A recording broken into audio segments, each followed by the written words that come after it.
Roger Farrell in about the year 1709.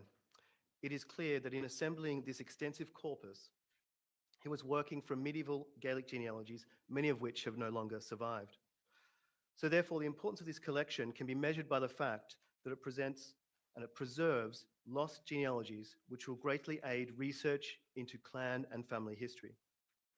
As the compilation was made in the early 18th century, and obviously over half a century after the Cromwellian confiscations, it provides a very useful and visceral link to those wanting to connect ancestors from the 18th century back to their pre-Cromwellian standing of the mid-17th century and earlier. So shortly, my colleague who was involved in the transcription, Hannah MacAuliffe, a PhD candidate at Trinity College, will explain in greater detail the significance of Linea Antiqua, both for research and for scholarship. However, at this juncture, I want to reach out to all of you, those physically present here today, and of course many of those who join us online, and ask for your support so that this project may be realised. What we propose is to have a list of distinguished sponsors for the project, which will be commemorated in every printed volume of the genealogy. These sponsors may be individuals or clans, and their donation will cover the cost of transcription of the genealogy, which will be in the order of about €4,000. The transcription is a very large and very significant undertaking, running to over 240 folios, and will be professionally transcribed and printed in a bound volume, complete with a detailed introduction and index. The suggested contribution is €350 per sponsor, and for this generous donation, sponsors will receive a signed copy of the printed volume, and their name and location will be inscribed in a dedicated list of sponsors printed up front in each and every volume. Given that the realisation of this project will be the largest publication of genealogical material since the publication of Dwaltic McIrvishig's Great Book of Genealogies, your sponsorship will indeed make a significant difference in bringing this remarkable set of Irish genealogies to light after more than 300 years. So with that said, I shall invite my colleague Hannah, who will be responsible for transcribing the work, and who will provide a more detailed overview of Linea Antiqua and its importance in Irish genealogical research. Thank you, Hannah. Thank you, Luke. Yeah.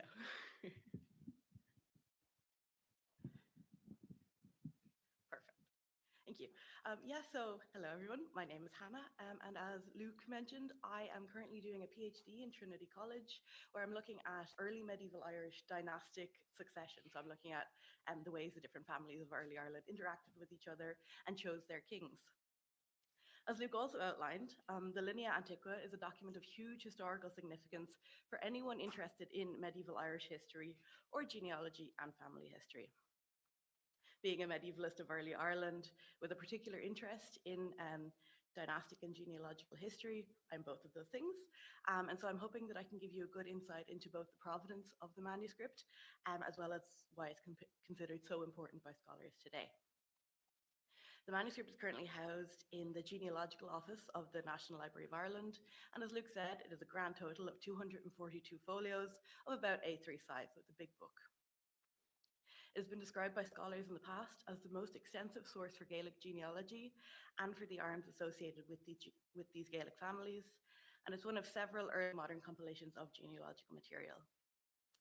The other early modern genealogy that you're probably all familiar with is Dwaltic McIrvishig's Book of Genealogies, and this was produced in Galway in the mid-17th century, so just before the Linea Antiqua.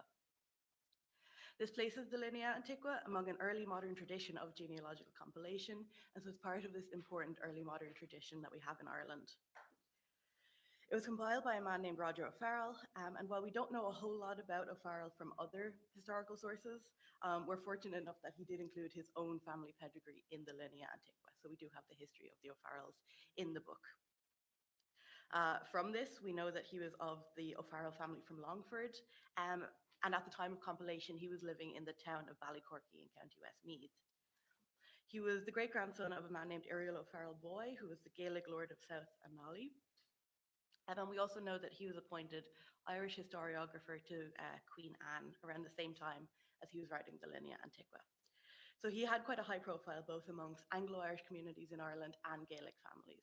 So he was quite important in that regard. He began compiling the manuscript in 1709, but it seems that he might have continued adding to it until 1712, which makes the manuscript over 300 years old today. If we go to the next slide. Maybe you should just, yeah, there we go. Oh, yeah. So as I mentioned a minute ago, the contents of the Linea Antiqua are made up of pedigrees, genealogical histories, and coats of arms for all of the major Gaelic and Anglo-Irish families of Ireland. These families include, but are not limited to, the O'Sullivans, the O'Mahonys, the McMahons, the O'Hickeys, the O'Days, the O'Maras, and the O'Connors and O'Moores, O'Loughlin's, McCurtains, O'Kellys, McSweeneys, O'Flahertys, Birminghams, O'Shaughnessy's, Kearneys, Fitzpatricks, Fitzgeralds, Burkes, Lynches, O'Neills, O'Briens, McCarthy's, and O'Donnells. And I'm sure some of you might have heard your names in there. It's a very long list. My own family pedigree, the MacAuliffes, are in there as well. And so there's kind of a personal interest for me in this book as well. The manuscript is written in plain English, which immediately makes it unique from a lot of the other early modern compilations, because a lot of them were written in Irish. So it already has this kind of unique perspective.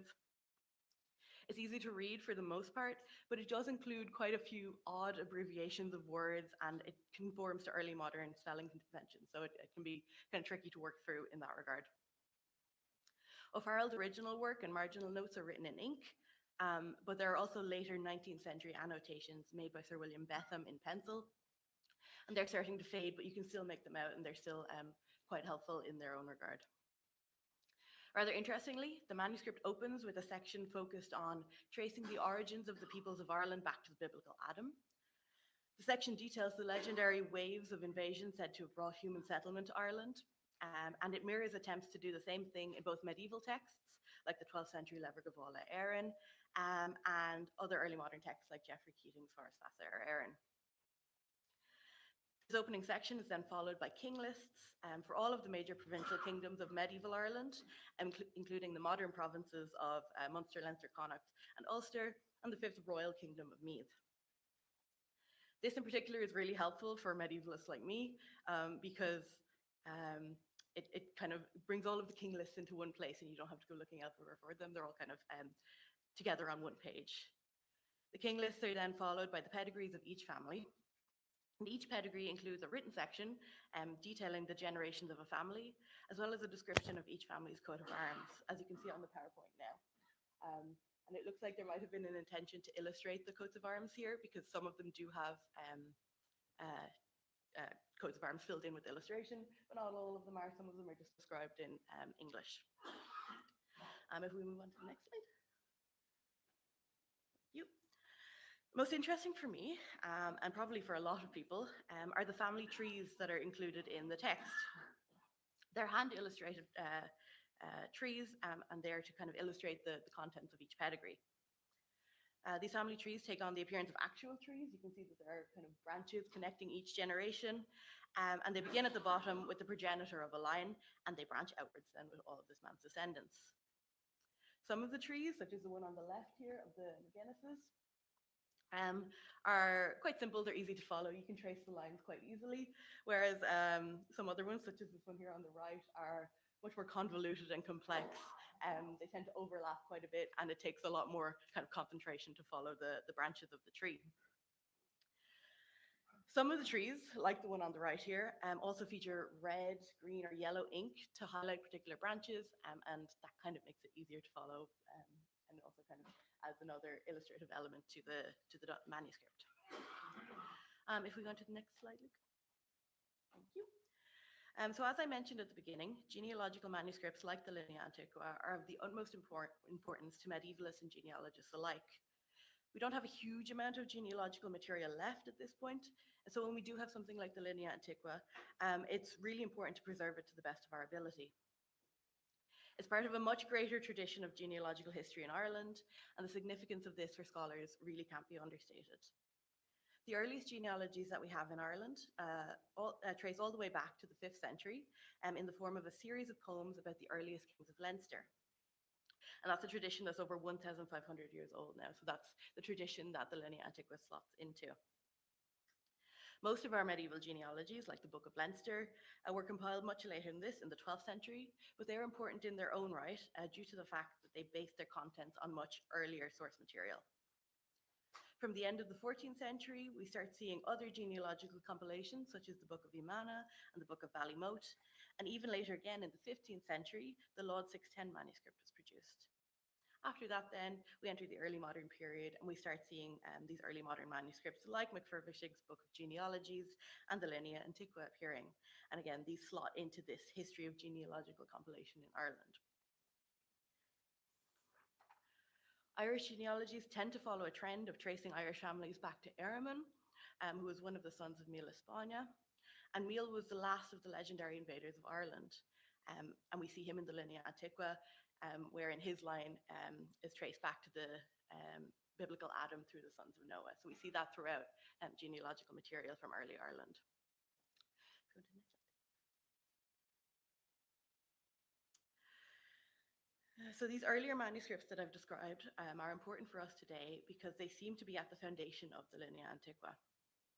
There is no clear reference in the Linea Antiqua manuscript to the sources used by O'Farrell, but by comparing its contents to other genealogical manuscripts, we can better understand the sources that he was working with McFirvishig's Book of Genealogies or the works of O'Clerig, but there are also elements in the text that are only found elsewhere in the much earlier manuscript. The Rawlinson B502 manuscript dates to the early 12th century, and the fact that there are elements in the Linea Antiqua that only appear elsewhere in the Rawlinson B502 manuscript suggests that O'Farrell may have had access to these much earlier genealogical documents. Most significantly, as a result of the link to Rawlinson B502, it's entirely possible that the Linea Antiqua contains traces or elements of the even earlier Psalter of Cashel. This was a genealogical text compiled in either the late 10th or early 11th centuries in Munster, and it serves as the main source for many of the surviving medieval manuscripts that we have today. It itself went missing from Kildare in the 17th century, and so the fact that the Linea Antiqua may have links to it is really important for medievalists and genealogists alike. As I'm sure you're all aware, genealogical manuscripts like these are helpful to historians and genealogists for several reasons. Interpreting genealogical material can not only allow us to understand the history of names and families in Ireland, but to better understand family relationships and marriage alliances in the medieval and early modern periods. Through genealogical documents, we can put interactions between dynasties and kingdoms into a genealogical context, and as a result, better understand attitudes towards power, kinship, and family history in the medieval and early modern periods.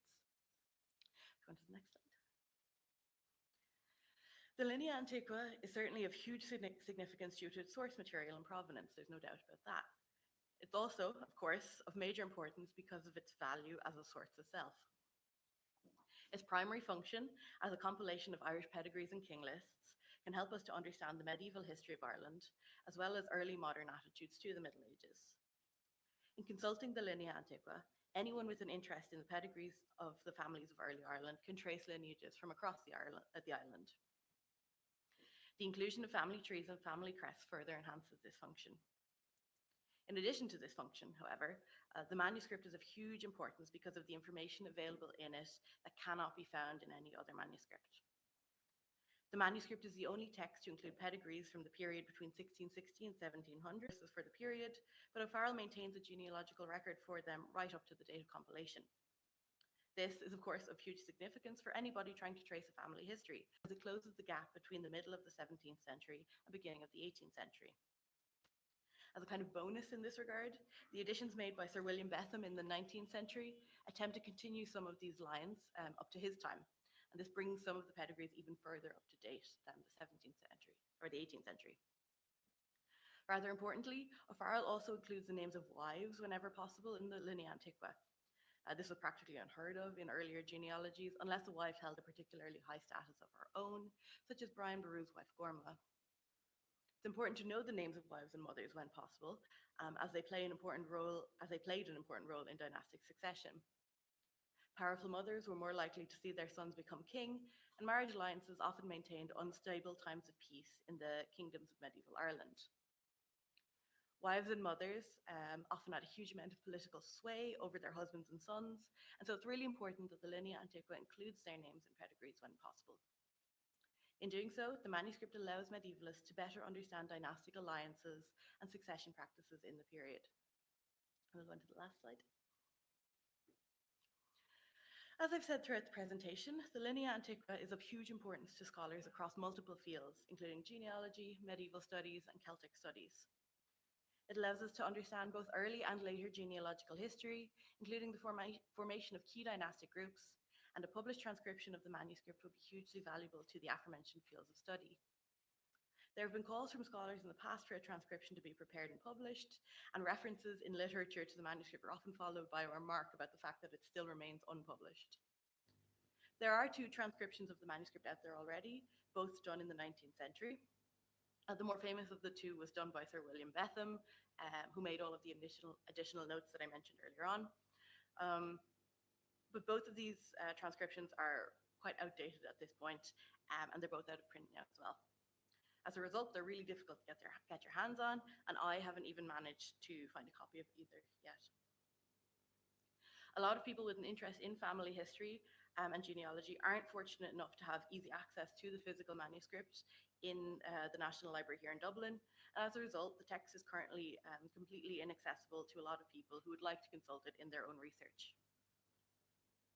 A new transcription, published and made available to purchase or borrow from a library, would make the contents of the Linea Antiqua far more accessible for both scholars and ordinary people with an interest in family history. NLI and consult the text. A published edition would allow researchers access to family trees, as opposed to the complex and convoluted trees that you saw earlier on.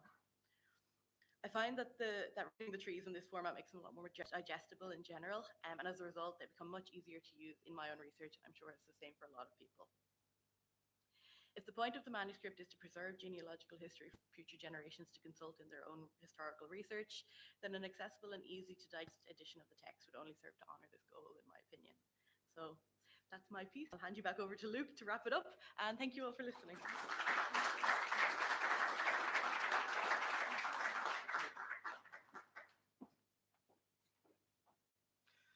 Thank you very much, Hannah. That was really insightful.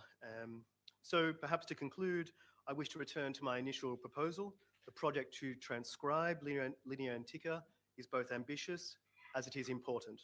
It's ambitious because it'll bring to print to light a mass of new material that will greatly assist with the research of clan and family history. But it is important because it contributes to a greater understanding of our shared past and helps for the type of comprehensive research that we at the Clans of Ireland both value and promote. So in the coming weeks, I will be writing to each member clan outlining our proposal and timeframes in detail. I'll be asking for your support to realise this project and to allow you the opportunity to meaningfully encourage research into clan and family history.